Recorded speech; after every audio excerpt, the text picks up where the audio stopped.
السلام عليكم، عاملين ايه؟ يا رب تكونوا بخير يا رب. النهارده جايبه لكم سمكتين هنقليهم مع بعض. بس عايزه اقول لكم، انا كنت قايله لكم ازاي تشتروا السمك تكون عيناه صاحيه، يعني وتكون عينيه منوره كده والسواد يكون واضح. شايفين هنا العين لونها تلج ازاي يا بنات؟ معنى كده ان هو كان متلج. بس عموما قشره جامد، ما هو بيقعش. والفص بتاعه زي ما انتم شايفين بضغط بايدي جامد، ما بيدخلش جوه، مع انه هو دلوقتي مش متلج ولا حاجه. بضغط كده بايدي جامد اهو، ايدي ما بتدخلش جوه، معنى كده ان هو ايه لسه ماسك نفسه. فان شاء الله هنضفهم السمكتين الصغيرين دول، وهقول لكم ازاي نقليهم مع بعض. وانا بغسل الخضار بتاعي يا بنات، بغسله مره واتنين وعشرة، وبعدين بنقعه في شويه، بحط شويه خل كده عليه لمده كام ساعه. يعني المده ساعه. بنص ساعة ماشي، ساعة ماشي، المهم انا بسيبه ساعة في الخل. ليه بقى؟ اي جرثومة اي حاجة غلط بتروح على طول يعني. ما بيبقاش فيه ضرر. لقيت هنا عود رجلة. شايفين عود الرجلة ده يا ولاد؟ اللي يلاقيه كنز، والله العظيم ده كنز. ده مضاد للسرطان، بيعالج حاجات كتير جدا في الجسم. سرشوا عليها على الرجلة دي، حلوة جدا جدا. يعني انا فرحة الدنيا لما لقيت العود الرنج ده. للأسف ما لقيتش الا عود واحد. فهو علاج حلو قوي، مضاد للسرطان، وللي عنده توحد ياخده. يعني مفيد جدا جدا. سرشوا على النت وشوفوا الرجلة دي علاجها ايه. حلو قوي جميل. هنقعه برضو في الخل مع الجرجير والقتة والخضرة الشبت والبقدونس والكزبرة اللي هنعمل بيها السمك، وارجع لكم تاني. وهنا يا بنات هنعمل بقى رز صيادية مع السمك ان شاء الله المقلي. غسلت 3 بصلات وهحمرهم عشان اعمله رز صياديه للسمك المقلي. طب انا ليه بحمر في الطاسه؟ عشان ما احرقش الحله الاستانلس. هحمر البصله وارجع لكم تاني يا بنات. جيت هنا يا بنات بعد ما حمرت البصله في الطاسه، طفت عليها، كنت غاليه ميه للرز ان شاء الله يطلع العقد زي ما انا عايزه بالظبط. بسم الله الرحمن الرحيم. حطيت البصله اهي يا بنات.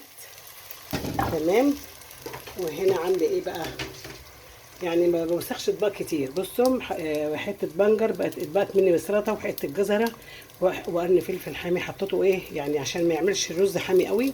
والرز كنت غسلاه ومصفياه. يبقى شويه بنجر صغيرين، اللهم صل على النبي، وجزره وحته جزره وقرن فلفل. هعمل ايه دلوقتي كمان؟ هقطع طماطميه كمان. وده الرز بتاعنا اهو يا بنات. طبعا هو فاتح عن اللون اللي انتوا شايفينه ده طبعا.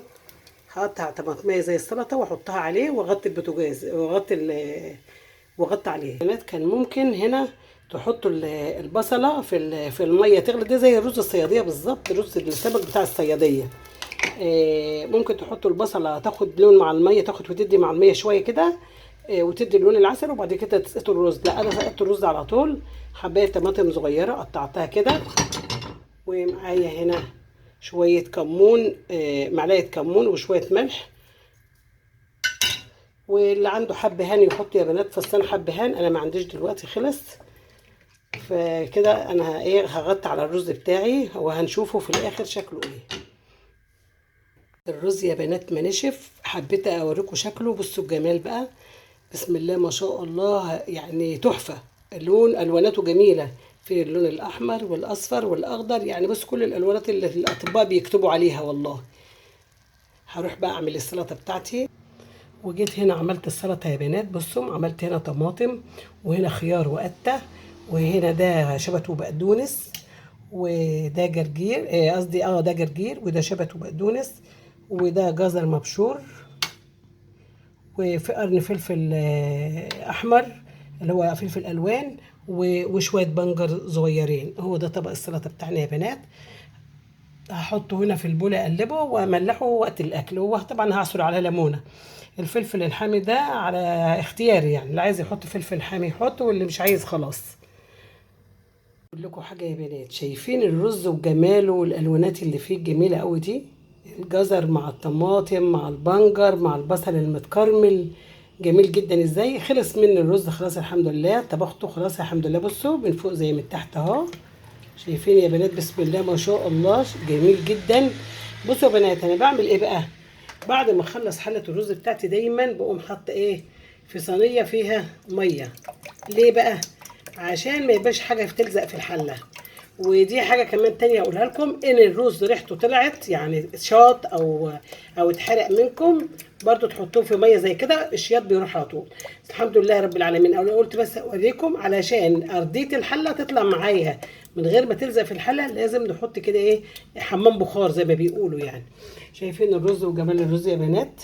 اتمنى كلكم تاكلوا بن والله العظيم، يا ريت بايدي والله.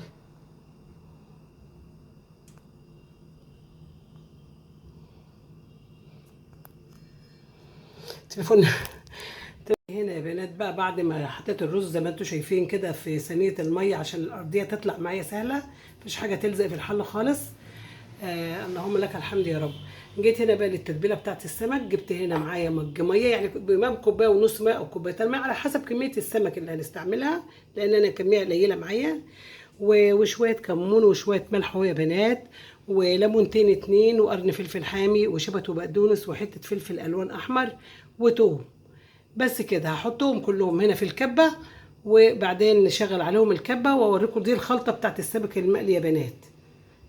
وبعدين انا من منزله يعني بحيره المنزله، فاعرف كل انواع السمك واعرف يتاكل ازاي والتتبيله تبقى ازاي والصح ايه. وممكن اعمل من البلطي 10 اكلات، يعني مش مقلي وبشوي بس زي ما انتم عارفين، لا، في مسلوق وفي صياديه، في حاجات كتير قوي هنتكلم معاكم فيها بعدين يعني. بعد يا بنات ما حطيت التتبيله كلها في الكبه زي ما انتم شايفين، هحط عليها ايه، شويه خل. الخل بيبقى حلو قوي في السمك المقلي. ونفس التتبيله يا بنات ممكن نعملها للسمك المشوي، بس التوم يكون مش متقشر، يكون بقشره. ونفس التتبيله برضو للبتنجان تنفع يعني. معايا هنا ايه يا بنات بقى في الكيس، حطيت في الكيس عشان ما عنديش هون، شويه توم ده دق للبتنجان. البتنجان هدقلجه في الزيت معاكم وهتشوفوه دلوقتي. معايا توم ومعايا فلفل حامي ومعايا فلفل احمر الوان، ومعايا هنا شويه ملح وكمون. هدخلهم جوه الكيس على الفلفل والثوم زي ما انتم شايفين كده يا بنات، وهحطهم مع بعض كده وهدقهم بالهون وانا قاعده كده على الرخامه بالراحه، يعني هدقهم كده وانا قاعده.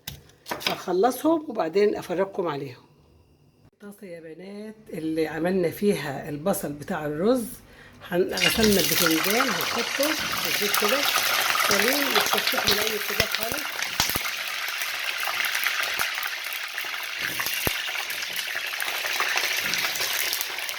ومعاهم قد فلفل حامي، طبعا بيكتر جامد لان انا غسله لسه البتنجان دلوقتي. اغطي عليه يا بنات، بيغطي على ميه، ما ينفعش استانلس علشان الستانلس ما يتحرقش. غطيت عليه اهو، غطيت عليه واسيبه بقى يستوي مع نفسه. وبعد يا بنات ما طلعت البتنجان من الزيت، في نفس الزيت برضو هنعمل ايه السمك بتاعنا. هنسمي الله، بسم الله الرحمن الرحيم، بسم الله الرحمن الرحيم. هنحط السمك بتاعنا نار عاليه الاول وبعد كده نهديها شويه. ولعت يا بنات على السمك، وجيت هنا بقى ايه للدقه بتاعت البتنجان بتاعنا اهو. بسم الله ما شاء الله. البتنجان ابيض يا بنات زي الفل والله، بس مش باين في الكاميرا، ابيض جدا كمان. هنجيب من الخلطه اللي احنا عاملينها وهحط في كل واحده شويه خلطه كده يا بنات.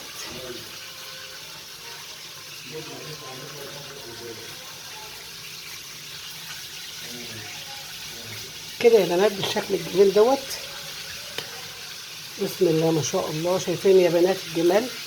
مقطع هنا طماطميه، ممكن بقى اللي عايز يحط طماطم عشان يطريها يحط لان فيها فلفل حامي، واللي مش عايز ما يحطش. انا بحط كام واحده كده وخلاص.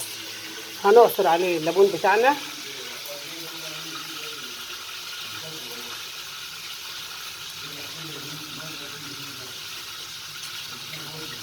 بس انا برضو بحب يا بنات احط برضو ايه شويه خل. في ناس طبعا ما بيحبوش الخل، انا بحط يعني نقط كده بس كده ريحه بس. وكده خلصت السلطه معانا جميله بالبنجر والجزر، وخلص البتنجان الابيض اللي زي الفل اهوت. بسم الله ما شاء الله. وهروح للسمك اللي بيتقلى على البوتاجاز اخلصه وارجع لكم تاني. رجعت للسمك اهو يا بنات اللي بيتقلى، هشوفه هقلبه. طبعا لسه عايز تاني.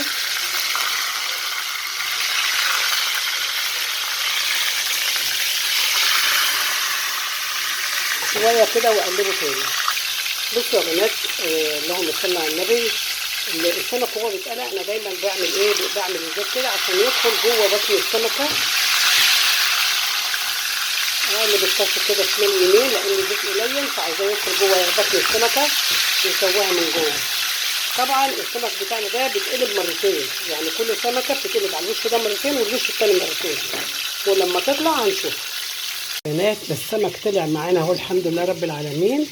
الخلطه جميله بتاعتنا قوي، طعمها جميل قوي يا بنات. ده اكل الفنادق ده يا بنات، نفس التتبيله اللي بيعملوها في الفنادق الكبيره. وبكده يا بنات خلص الاكل معانا والحمد لله رب العالمين. الرز اهو يا بنات. طبعا الاضاءه هنا ضعيفه معلش. هو الرز لونه كموني جميل جدا ما شاء الله. والسمك معانا يا بنات اهو احمر وجميل. التتبيله دي يا بنات بتخليكم تاكلوا العظم قبل اللحم والله بصراحه يعني.